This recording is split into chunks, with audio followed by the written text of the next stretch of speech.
When I first got here, everybody said, hey, you guys are never going to build a casino. You're never going to hit your diversity numbers. There's no way that you can possibly do the job all union and still meet certain project goals. So I think our early thought was, let's go look at the state standards when they go do public works projects, which are a lot more aggressive than you would do for a private works project. And we took all of those targets right from the state standards. And we said, you know what, not only are we going to meet them, we're going to try to exceed them. And the real goal is to make sure that there's opportunities for everyone to work on the construction project. But when MGM first came along about 6 years ago, I was somewhat skeptical. For all this talk of, we're going to do this in the community, we're going to hire this many minorities, we're going to hire this many veterans. At the time when I first heard it, it almost seemed too good to be true. MGM comes into town and says, we're going to do this, and we're going to do it in a very real way. And I had heard that stuff before. I've been doing this almost 30 years now. We're actually tracking every worker hour worked by gender status, veteran status, and ethnicity. So to do that, you need a buy-in from the companies that are going to work for you that they are required to meet these goals. And required is key because in many instances, a diversity program is best efforts.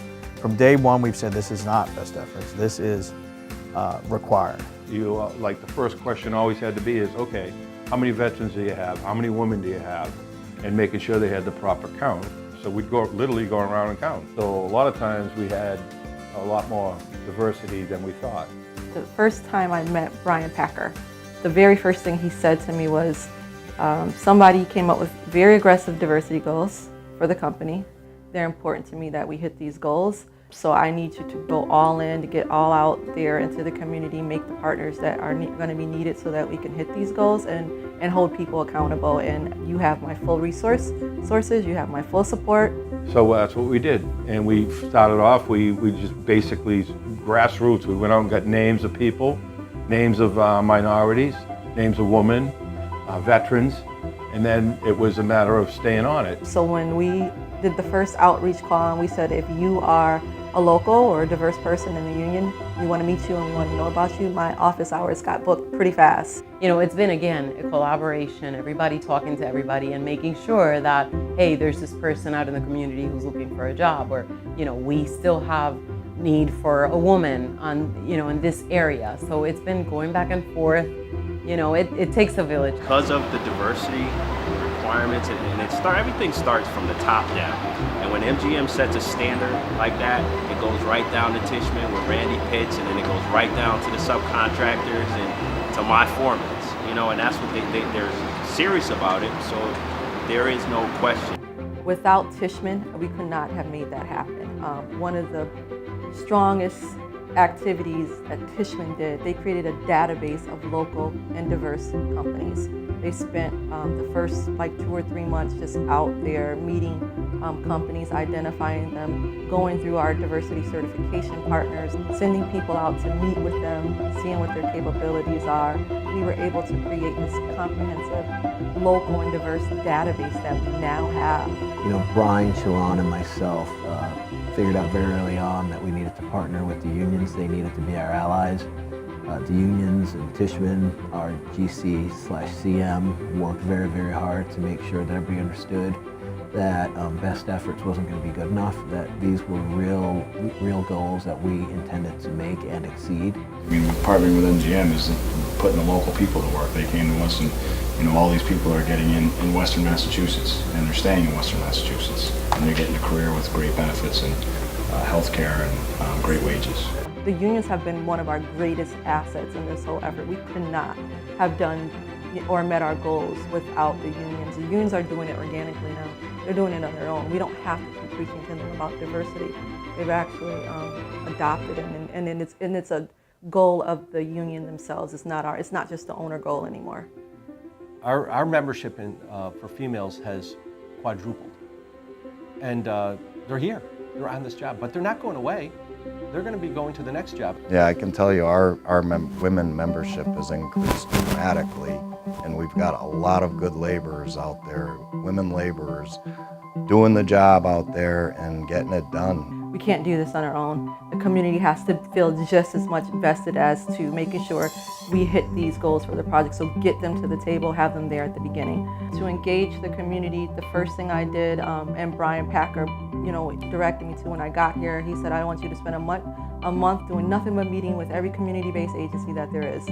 Any community organization that works with veterans, minorities, that does small business development for diverse companies, make people aware of who you are, what you do, meet people, take an inventory, keep a database. Shalon being a big foothold in the community, she was able to pull people in.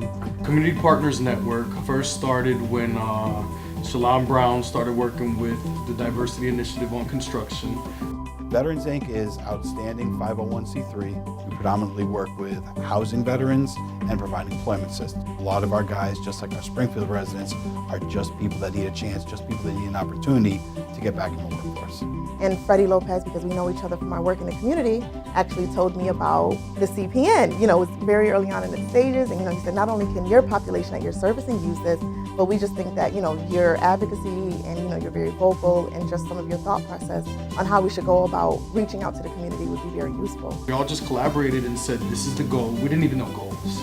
And we just started saying, okay, how do we get people in the unions? How do we get the unions to open up and allow these people to go into the unions? And then how do we place them into jobs at MGM's construction site? And we picked it apart. Everybody brought something to the table. We all worked together. And we reached out to literally hundreds, if not over 1,000, of Springfield residents, women, veteran, minorities, who have applied on the website and said we would like to know more. We called each and every single one of those people from 4:30 p.m. to about 9, and then another 5-hour block that night. Everyone was excited to hear from us, and it was very, I thought I'd get an email, I thought I'd get something. No, they got actual phone calls from actual people. So if an individual said, okay, I don't meet this qualification, well, it just so happens we have these resources. Please come to our resource fair, please come to our training that we have set up.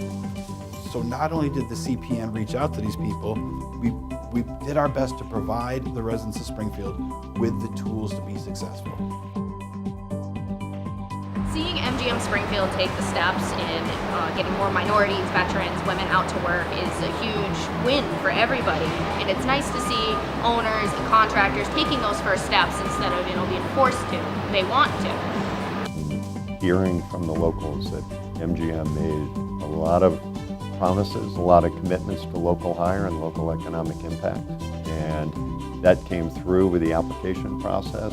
And I think what we've seen is that MGM's success in meeting its diversity goals through construction just reaffirms kind of what we already knew or what we had learned. But it was nice to actually see it happen right in front of our own eyes. The Gaming Commission and legislature sold to the public as an economic development opportunity, and that's what it's been. 2,000 construction workers, all of whom got paychecks and are spending money downtown, helping their neighbors with their businesses.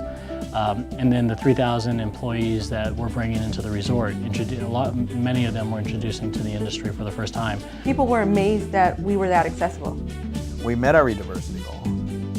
We involved local businesses. We worked with folks who were not union to maybe get them in the union and taught them how to do that. And I'm really proud of the effort from Brian Packer, VP of Construction, Tishman, all the folks that we've got employed on the site. They took those targets seriously. I think we end up probably paying more for them because a lot of the bidders we got said, we're not signing up for these type of aggressive targets and requirements. But we found the contractors that were largely local that believed in what we're trying to do and went through the extra work to go find people in the union halls and to find some of the smaller firms that they hadn't worked for before, which is another big advantage because now we got people working on the project that hadn't been part of a big project before. Here at MGM in Springfield is the biggest job Ultimate Abatement has ever undertaken, and it's been very exciting, very challenging. I served in the Marine Corps. I was in the infantry unit. I was a tow gunner. It was a good experience for me. I've always been interested in doing construction work. And then when I saw that MGM was coming here, it was like, yeah, this was the perfect opportunity to say I'd like to be on this project. They have never disappointed me in the commitment to diversity And the proof is in the people who are working on this site today. This opportunity didn't exist, I don't think that I'd be where I'm at. And so a lot of the things that everybody said would never happen, they've all happened. And so we will have the ability to show that path, show that journey, show that when we say something here, it will actually get done here. And I think that's important, that at the end of the day, you're following through with what you promised.